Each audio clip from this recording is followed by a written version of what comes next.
Hello, everyone. Welcome to the Stakehouse Community Call 17, where we promote and talk about the community lowering the technical bar to Ethereum staking. My name is Remy. I come from the eStaker community, but I'm joined with all these great people that you can see here all around me.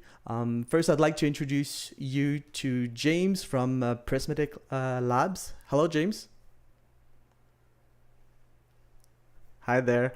I'm also joined by Mike, who is doing a bunch of stuff in the background for Stakehouse, organizing these community call. I'm also joined by Summer Esat. Hello, Summer. Hi, thanks for having me.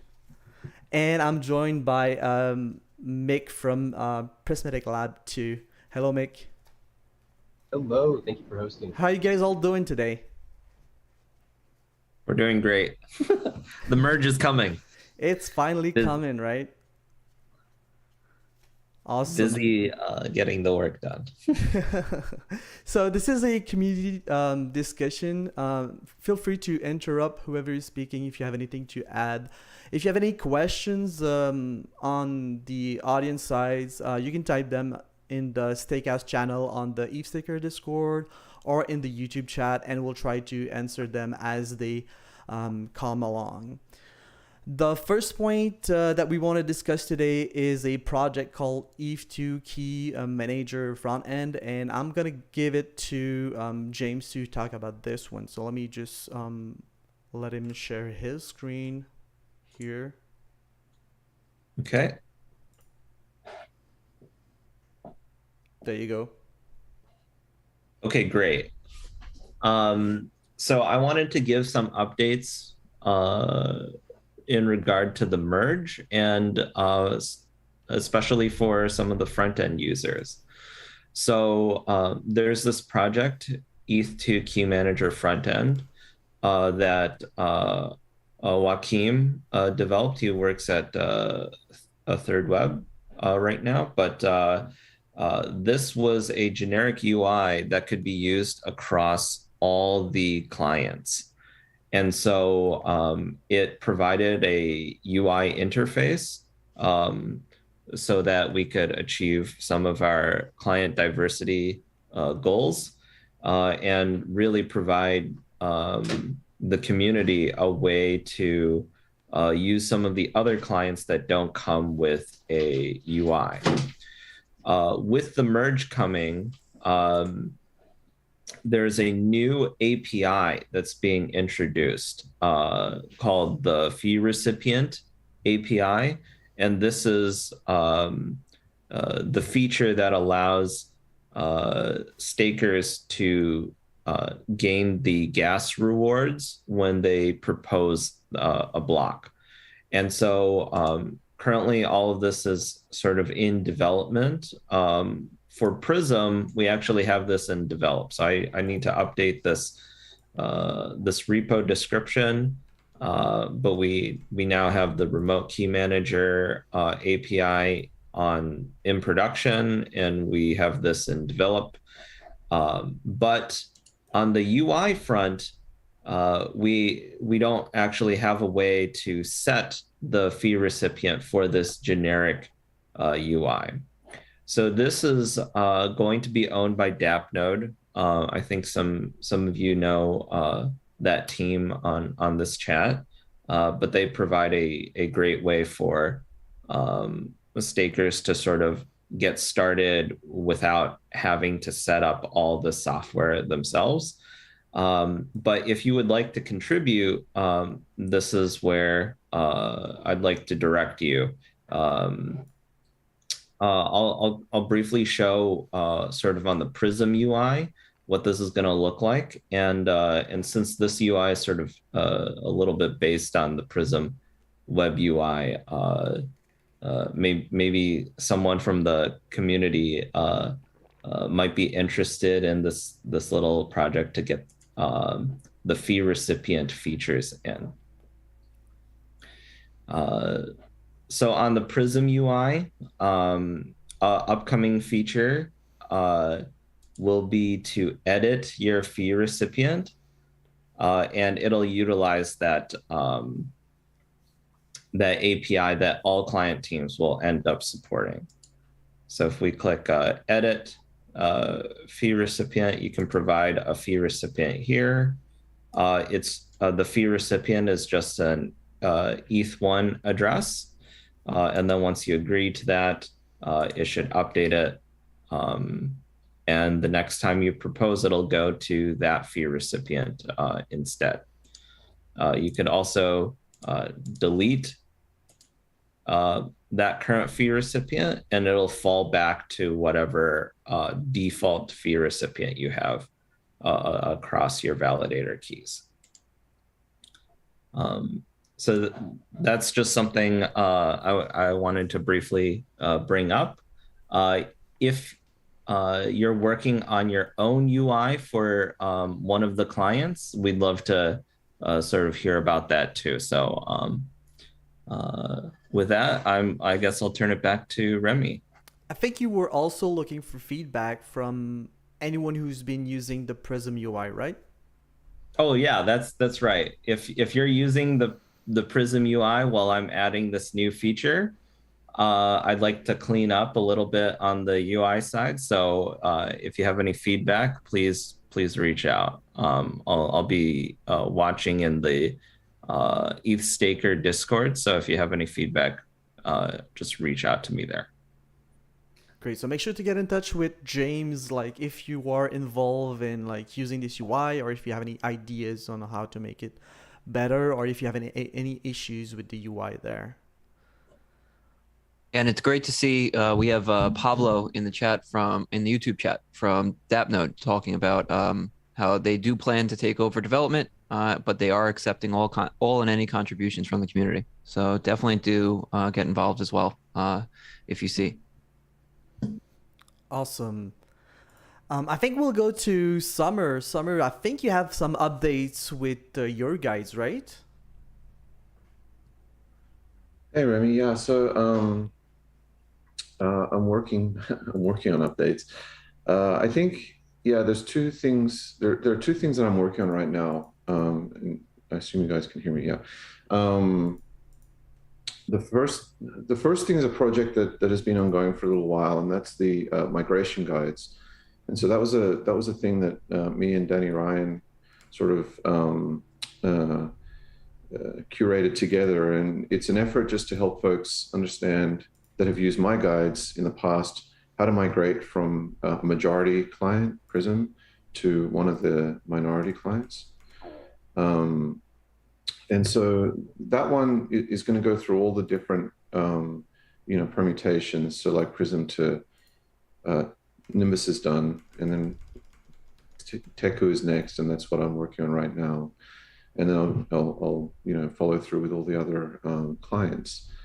And so yeah, you've got it up on the screen there. So that's one thing that's underway. But more recently, though, I figured after chatting with Danny a little more that perhaps I could pivot my efforts a little bit more towards supporting the upcoming merge. And so what I'm working on there is actually an update to the existing guides that would include support for merge-related configuration. And so that will be three main things. So one is going to be the JWT, and if you stop sharing, Remy, for a second, I'll see if I can share. It doesn't let me share while you're sharing. Yep, go ahead. It's not giving me an option here.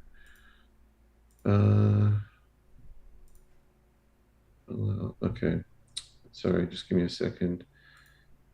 Apparently there's a restriction here. So yeah, what I'm going to be doing is I'm going to be updating the guides to include support for that. And where are we at, Zoom? You should be able to share. Should have permission for that. Yeah, it's really weird because I use this for other things and it's never given me this issue, so I'm not sure why it's not letting me share. Brave browser. Okay, so like here's an example. This is just a screenshot because I couldn't get the draft to load on this computer. But there are things that need to be done to prepare your machine for staking post merge, and so I'm starting to add that information in. And I will say, like, it still feels a little early. Like, there are some quirks among the clients, both on the execution client and the consensus client, that are still yet to be resolved. And so as I work through this, I'm actually sort of, coming across places where folks aren't too clear on, how it should be done, or what the approach should be. And of course, we have the test nets that have been guiding us. And even you, Remy, have written sort of a document that captures the summary of what these settings are. But I'm having a little difficulty in some cases just verifying some of those settings or clarifying them with the teams. And so it's taking a little time, but that's okay. I mean, the key here is we need to get it right. And so what you're looking at here is an example of one of the updated guides where I described very simply how to, what JWT is and, what it's for, and how to set it up. And it's very simple. It's only really 2 steps: make the directory and then generate the file that contains the token. And this token will be used for communication between the execution client and the consensus client. And so that's a requirement for the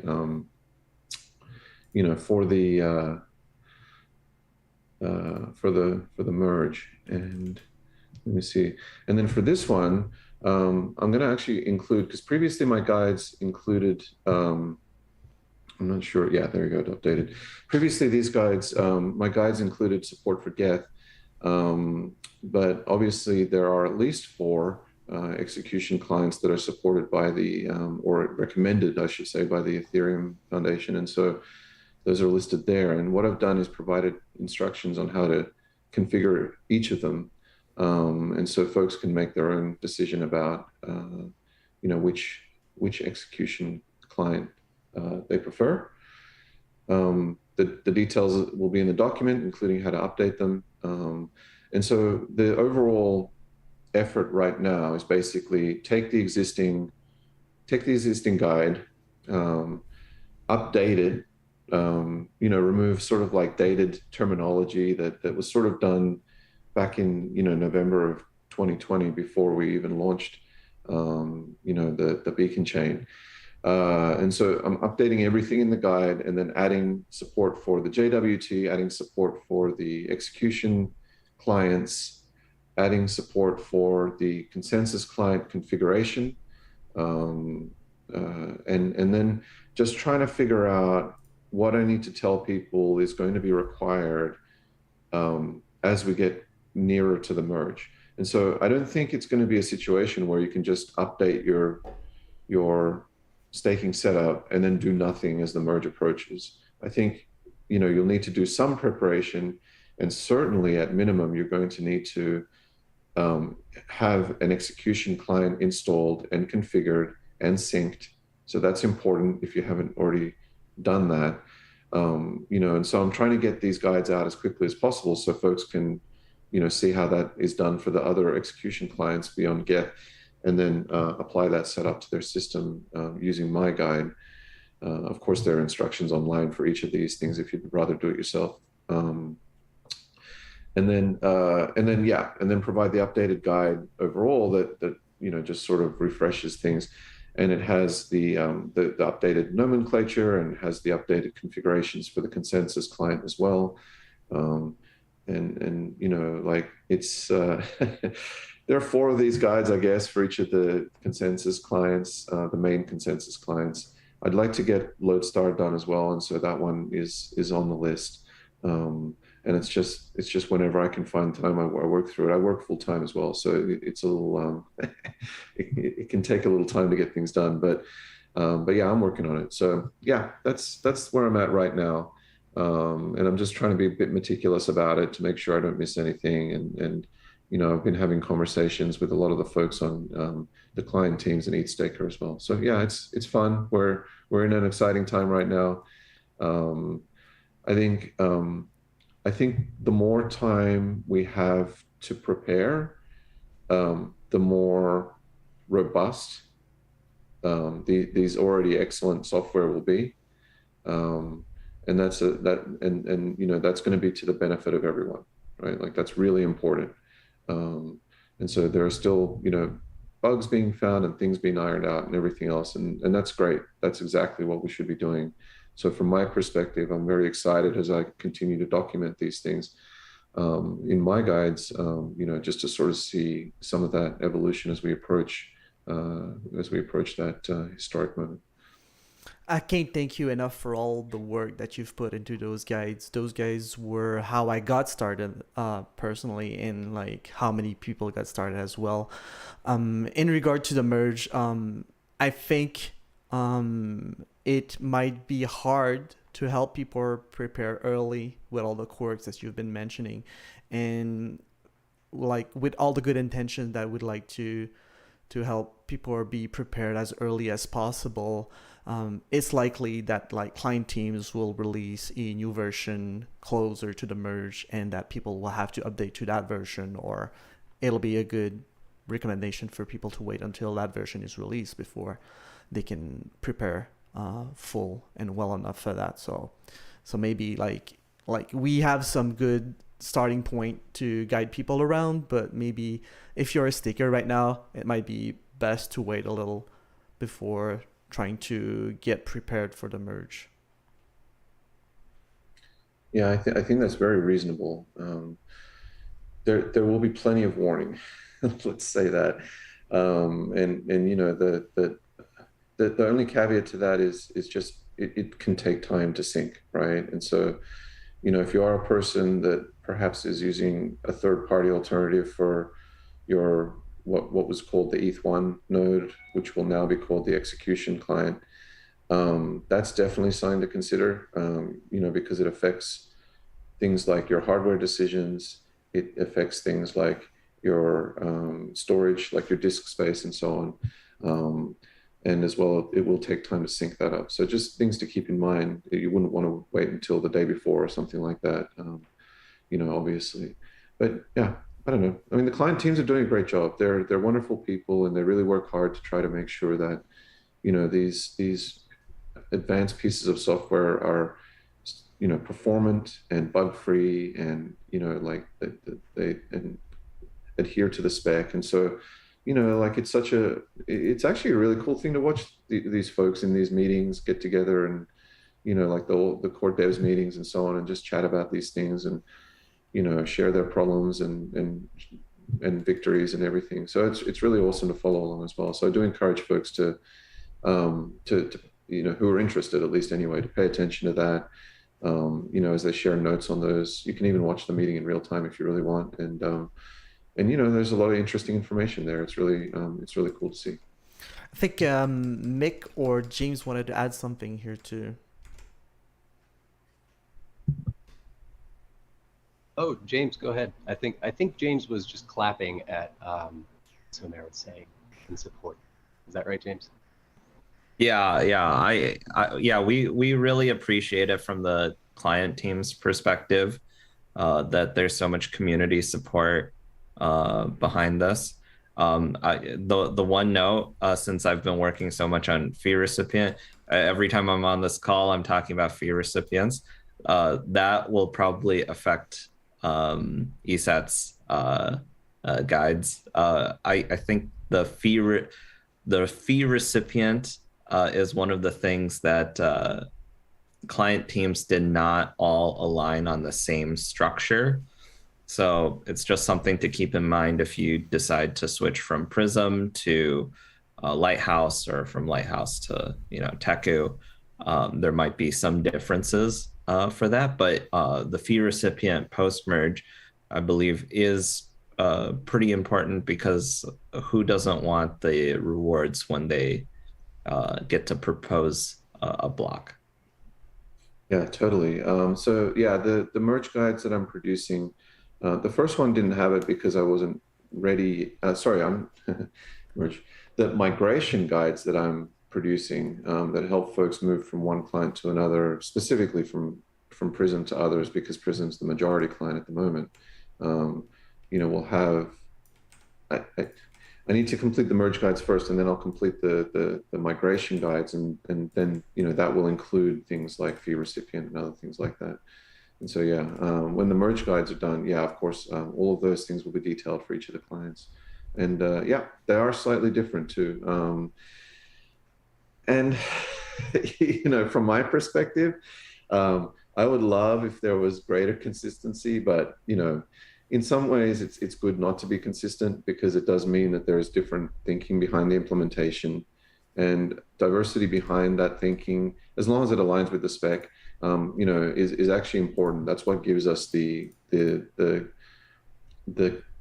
I wouldn't say it's a guarantee, but it sort of makes it likely that that one client who may have a bug is not, it's not likely that all the other clients have exactly the same bug.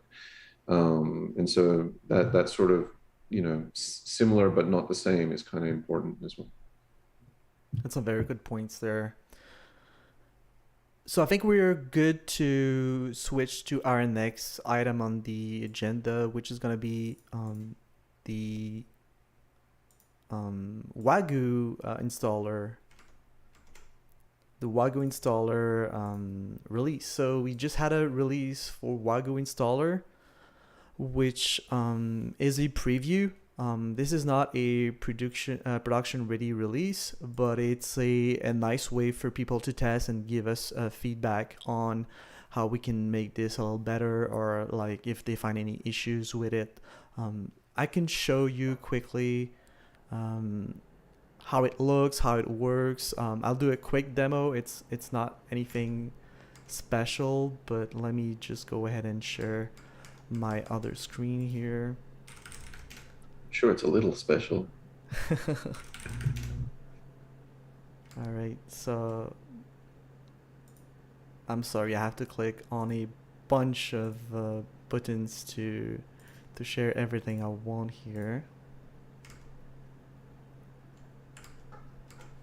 And to make sure that people on YouTube are also seeing the Wago installer. So Wago installer right now only works on Ubuntu, and when you start it, it looks like this, and you can like choose which network you want to install it on.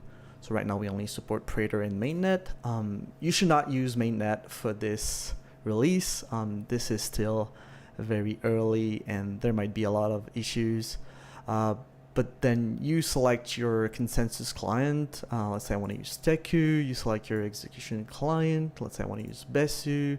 That'll be a few advanced options, and then you click install, and then it asks you for your password because it has to install some admin stuff, and then it'll download everything, install the services, and it'll prompt you to select the directory where your key are, and it'll configure everything else, and it'll launch your clients. So it's meant to be like an easy way for people without much technical knowledge, or people who are scared of the command line interface, to get started and get going with running their own node.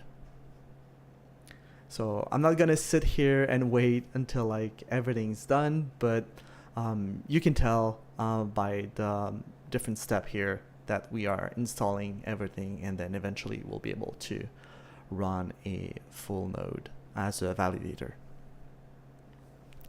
So if you wanna try it, it's already released. Like I said, don't use this in production. Don't use this for mainnet. It will probably break in some ways. This is just a pre-release, but eventually we will work on this and improve it and make it even easier with advanced option and like everything from migration to like switching clients, selecting your fee recipient for the merge as well. So that's one of the things we are working on. So like this is the import key store step, and so you can choose your directory where your key would be. This does not generate your keys. If you want to generate your keys, you can use any of the usual tools that are available out there, the staking deposit, CLI, or the Wago keygen. And then you enter your password, and it works from there. I mean, So- we got a question on YouTube.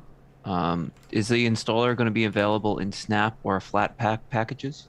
Right now, it's an app image, so it should work easily. You just download the app image, you make it executable in the permission here, and then you just launch it, and it should work right away. Right. I've had some issues running this on Ubuntu 22.04 because app image is less supported there. You have to install something previously, but we'll give the instructions for that as well. Cool. Even though you can run this on like any Linux distro, it only works on Ubuntu because that's the only support we have right now. So that was the quick demo for this. So let me just stop my screen share and we'll go back to our next point here, which is going to be the Gitcoin Grant round 14. I think Mick wants to jump in. If he could do the merge prep and documentation. Can we look that up? If you want to go and do that point, we could do it right away if you want. Oh, awesome. Thank you. Really appreciate it. I also want to echo what you said earlier, Remy, about Somer, your guides just being such a powerful and enabling on-ramp into this space. I think at the time that I joined the sort of Ethereum ecosystem, Ethereum community, I had been aware of the underlying concepts, but I wasn't aware of like the procedures that I could take to actually start participating and to experience, you know, the way of participating as a node operator. And so I just want to express gratitude for your leadership in the space and for your contributions and for making it really easy. And my career background is in a combination of engineering and technical writing, and so a lot of the principles that you've applied to your content, I'm learning from. Like every guide that you produce, I step back and I try to extract principles and apply it to my day-to-day job, both before I transitioned into Web3 and currently. So I just want to thank you for that. And then Remy, would it be possible for me to share my screen? Will that work? Sure. if I just go ahead and share via Zoom? Yep, just go ahead. Okay, awesome. So let me attempt to share. If you guys can confirm that you can see my screen, you should see a quick start titled "Run a Node in Stakehouse." Yep. Awesome. So so there are three pieces that I'd like to share today. One of them is for folks who are already running a node, already running a validator. One of them is for folks who are new to the space, who are just getting started. And then the other is for folks who are low technical, non-technical, who just want to understand some of the basics. And so the one that we're looking at right now is meant for folks who are just starting. This is Prism's latest and greatest quick start. It's sort of a work in progress. It's rapidly changing as the team pushes out new versions, new release candidates. Caveats are appearing that will show you how to configure particular clients on particular networks. This quick start does include execution node configuration guidance, as well as the authentication configuration between execution node and beacon node. And this was this is kind of an ongoing, rapidly evolving piece of guidance, just because of how much the clients are changing. And there are some other bits within this quick start. I don't know if now is the time to go through the detail, but I just wanted to put it on folks' radar in case you want to take a look at the quick start. And for anybody who's looking at this who wants to produce other content for other teams, feel free to just shamelessly copy anything that works. Don't hesitate at all to fork this content and adapt it to your needs and to your technology and audience. So this is the one for new folks. And then the next document that I wanted to show is prepare for the merge. So this one is targeted at folks who are currently running a node, who are familiar with sort of the basics and just want sort of a concise distillation of the delta, the changes that need to be made, the before and after. And so it's definitely a work in progress. There are probably some imperfections here, so I'd like to invite folks to just sort of bash it. If you run through the procedure, if you run through the knowledge and notice anything that is unclear or inaccurate, please don't hesitate to ping either in the ETHStaker community Discord or in the Prism Discord. I'd be happy to help make any adjustments and corrections.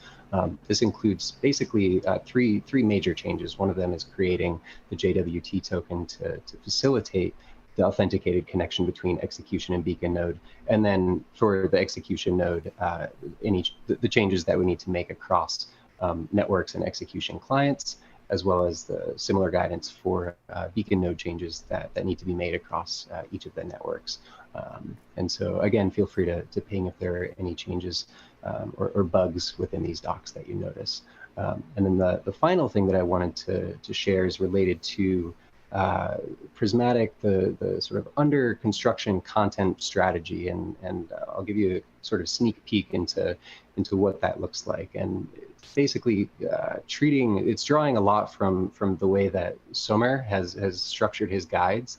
I noticed a pattern in your guides, Somer, where you start with sort of a preview of the content, and it almost feels like a journey, like you're pulling users down a funnel where they start with a sort of basic conceptual understanding, and you sort of gently, incrementally introduce readers to the more detailed technical concepts in a really thoughtful way that appeals to what I consider to be a really wide demographic, folks that aren't necessarily super technical. And so what I'm trying to do is borrow from that pattern that you use within your docs, and this is my attempt to kind of formalize that in terms of a funnel where on one side, on the right side, we have folks understanding the sort of conceptual foundations so that they can then convert into the next step, which is being able to use the clients with confidence, being able to stake and run a node with confidence because they understand those basic concepts.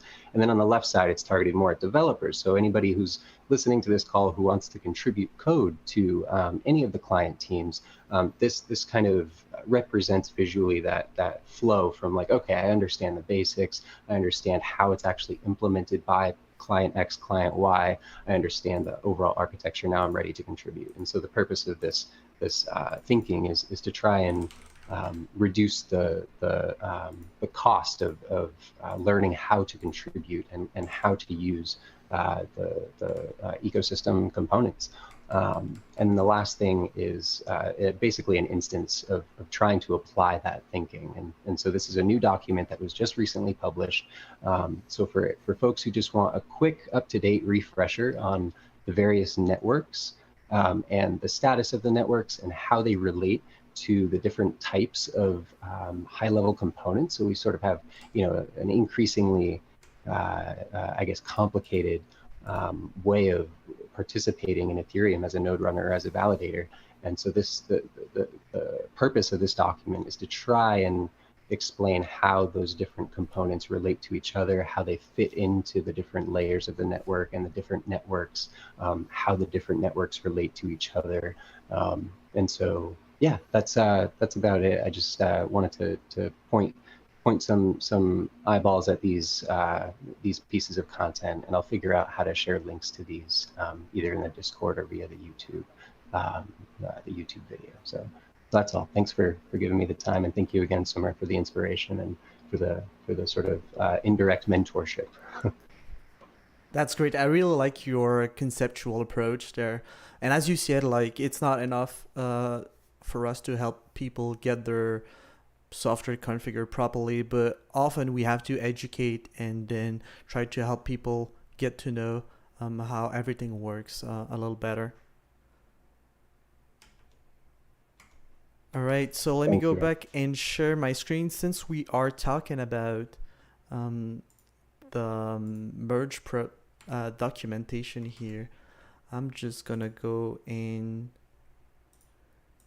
back here and then talk about it. As you've seen, Prism is working on their merge prep and their documentation, but all the client teams are working on their own documentation too. So if you're using another client, you should check them out and see like what they did in terms of documentation. I know the Launchpad guys are also doing a merge prep checklist, everyone who's been working on guides, Summer, CoinKishu, eStaker, we're all trying to help people get ready for the merge and preparing them. I've been doing my own guide as well. I just want to show it quickly to you. So here's my guide. I'm not gonna show everything because this is still a draft, but the most important point, which Summer mentioned, is probably the first one, to make sure that you're running your own execution client.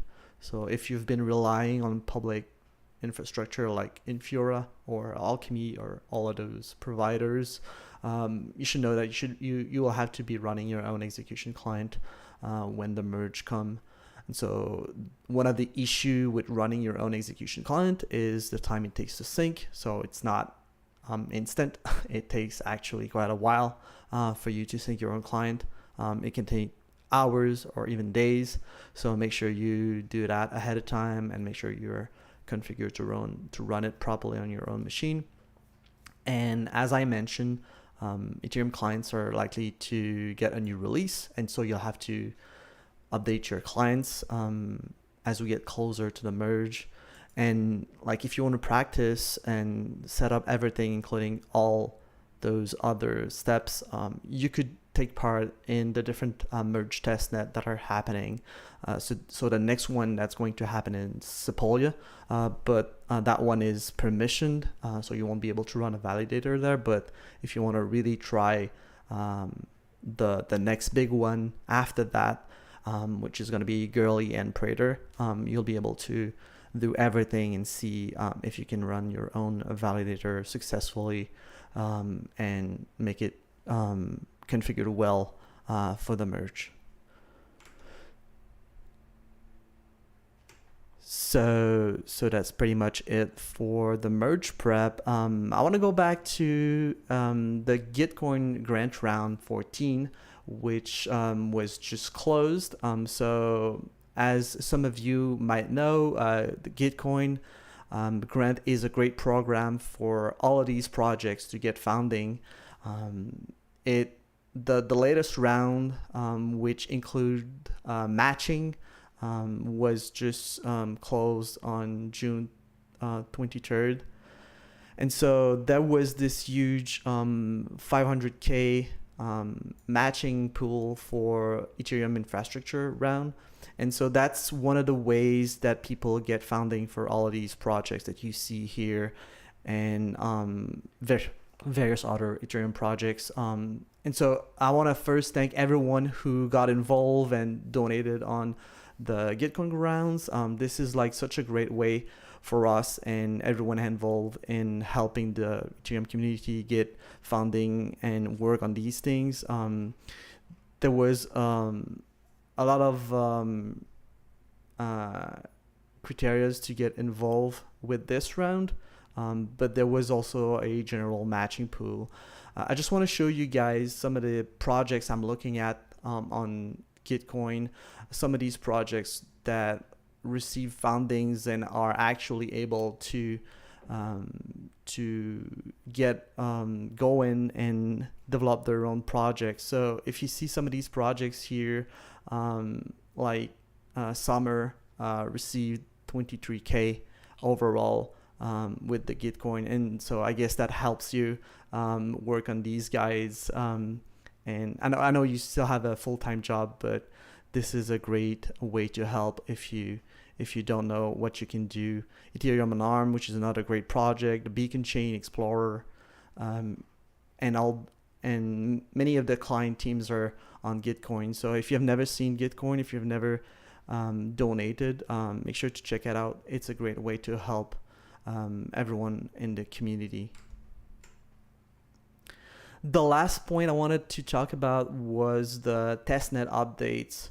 So in order, we had Kiln, and before Kiln, we also had Kintushi, which was successful. We had a bunch of shadow fork that were piggybacking on mainnet to do their own kind of merge fork.